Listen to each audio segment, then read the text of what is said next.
Yeah. Oh wait, I like what I see. And yeah, I honestly think there's a lot of potential for it. Mr. Otter made a point. Not everything has to be a cinematic universe, but and here's the thing. I hear a lot of people say that, but I'm going to be real with you. There is no better formula for consistent success. I'm not talking success. I'm talking about consistent success. There is no better formula for consistent success than that. That's my point. That's my point. So you haven't seen anything that has done it as well. There's nothing that's done it as well. That's the formula. We're seeing it work. We're seeing a franchise, and I know that there's other people that are making billion-dollar movies, but not nearly as often as Disney. And Disney, it's because Disney understands that you want to build on your current properties and figure out how to build more leverage. And you leverage by finding your good properties and using your really good properties to bring in new properties that are more risky, right? That's what they did with Guardians of the Galaxy, right? Guardians of the Galaxy, let's pretend that in Marvel Comics, Guardians of the Galaxy does not exist, okay? If you made a solo Guardians of the Galaxy movie, right? And it did not exist in Marvel Comics. You just made a movie that was called Guardians of the Galaxy. It would not have been a $800 million movie, something like that. It would have probably been in the 200 millions, maybe 300 millions. It would have not made that extra $500 million. The only reason it made that is because people knew if I go to see this movie, it's going to matter for when I go to see my other Marvel movies later. They're like, I'm so invested that I have to go see this one, because if I don't see this one, I'm not going to know what's going on for all the other ones. That's why all of these movies make $1 billion. It's not because all of the movies in themselves are good. It's because they all are dependent on each other. You have to see one to see the others. And people don't want to be left out. It's just using FOMO. And honestly, I mean, that's what you need to do. Capitalize. You definitely got to capitalize on the success of like one franchise. Yeah. And they're like, all right, we're going to bring them all up now. Yeah. And here's the thing. I'm not saying that Detective Pikachu needs to do this. The reality is Detective Pikachu is in the Pokemon universe. There's tons of stuff you could do in the Pokemon universe to make. You don't have to do it together. But Smash Brothers is also a massive property. So you're not being dumb by combining them together. Sonic, it's a lot less of a risk for Sonic because Sonic is a good property, but there's not as much to do with it. If we're being realistic, there's not as much to do with it than you could do with Pokemon, right? Snap said, at the very least, that what would probably happen is these movies would appeal to kids and adult fans would either hate it or just think it's okay. And honestly, I mean, it's the same with Marvel movies. Kids will see it no matter what.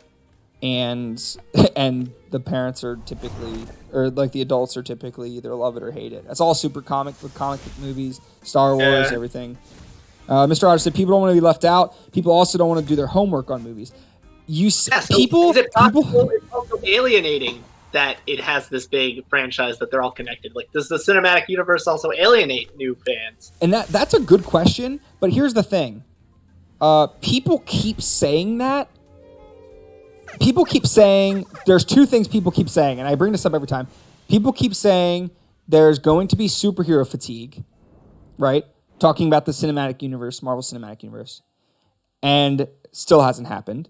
People keep saying that people don't want to do their homework on movies. Well, then why did their 22nd movie in the 22 movie series that is the Avengers, why did that movie make the most money of all of them?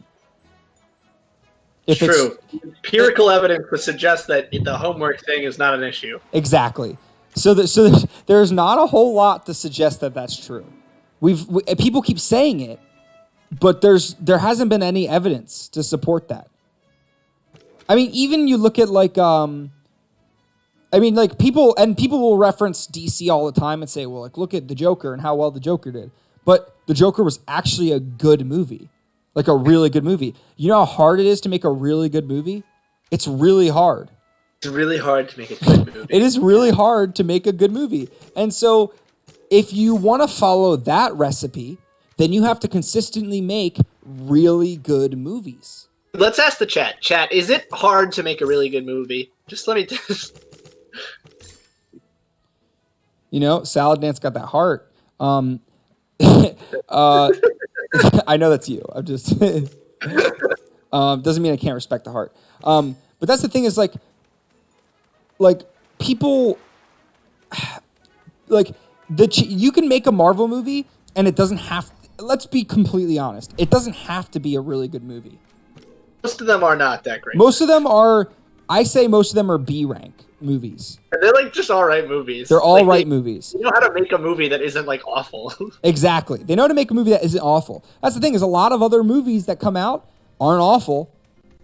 They just aren't Marvel movies. And that's why they make $50 million in the box office and not $1 billion. And they didn't have something backing it already, really. Exactly. If the Joker movie was bad, it would not have made $1 billion. If it was good, if it was just okay, it would not have made $1 billion. It made $1 billion because it was really good. It was really good. I know some people disagree with that, but pretty much majority of people say it was really good. And that's why it made $1 billion. But why are all these movies that are Marvel movies coming out, and they're not nearly as good as the Joker was to a lot of people, but they still made $1 billion? It's because they're part of a universe that everyone has to get involved. And I get that, like, people just... That's why I'm not a fan of the idea of video game cinematic universe. Is it because of the homework, or you said because it's like they don't... And I guess the argument can be made then it encourages people to make just okay movies. That could be an argument. Because you got to make a lot now. Yeah, because now you got to pump out a bunch. I could see that as an argument. And honestly, that's a very legitimate argument. It's just that, hey, they're not going to put as much work into it. And box office does not signify the quality of the movie. That's my point, but it does encourage making more of them. I mean, this is going to be the first time we're going to get 4 Marvel movies a year from now on. Do you realize how significant that is? The only reason we're getting that... We also get the show. Yeah, we also get the TV shows. It's going to be 4 movies a year and 3 TV shows. That might be an issue. Might be bad, though. There's also all the stuff on the subscription service, not just movies. And that's a whole different debate. But the thing is, like, the question is, like... but the reality that I see, they would do it for the profit, but put a little effort in the quality of the media. Again, I make an argument that Marvel movies I've heavily enjoyed Marvel movies. Most people do. Even if they're not like critically rated good movies, they're still enjoyable movies. People compare them to roller coasters, which I think is fair. That's what I'm saying. They know how to make not awful movies. These movies are bad, but they're not like these awful, unwatchable movies. Yeah, they're all very enjoyable movies. They're just not Ant-Man 2 is a pretty bad movie. Yeah, but it's like watchable. Like I could just watch Ant-Man 2. Yeah, exactly. And I would say I think it's still enjoyable. It's just not like... But that's the thing is... But here's the thing. This is my argument. You can get one really good movie every once in a while. And this comes down... I'm actually curious what the chat thinks about this. Would you rather have one really good video game movie once every 10 years or every 5 years, because the rest are going to be probably garbage because they're made by different studios or whatever? Or would you rather have good movies or decent movies coming out 2 or 3 times a year about your franchise? Because that's what the good ones. So like for the example, like would you take one Joker movie over?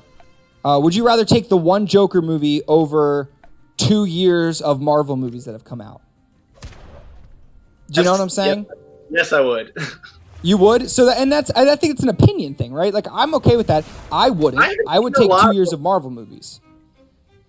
I haven't seen a lot of the Marvel movies, and I still watched Endgame and didn't care.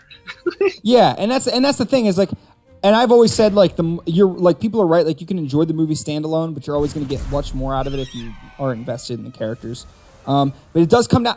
I think that's the question, right? I think the question is, would you rather see one good movie every 5 years, or have 2 years of good movies, decent movies? And I think that's the and it's just do you want more of your property, or do you want just one thing that really well represents your property? And I think that's kind of the question. But even that, the thing is, it's like a risk too, right? Like that might not even happen. Yeah. But I think that's the question. They always run the risk of getting bad later. Yeah. If you're putting out a lot of stuff. Yeah, that's true. You could always increase mess up what you have. Yeah. And it's just such a like interesting. So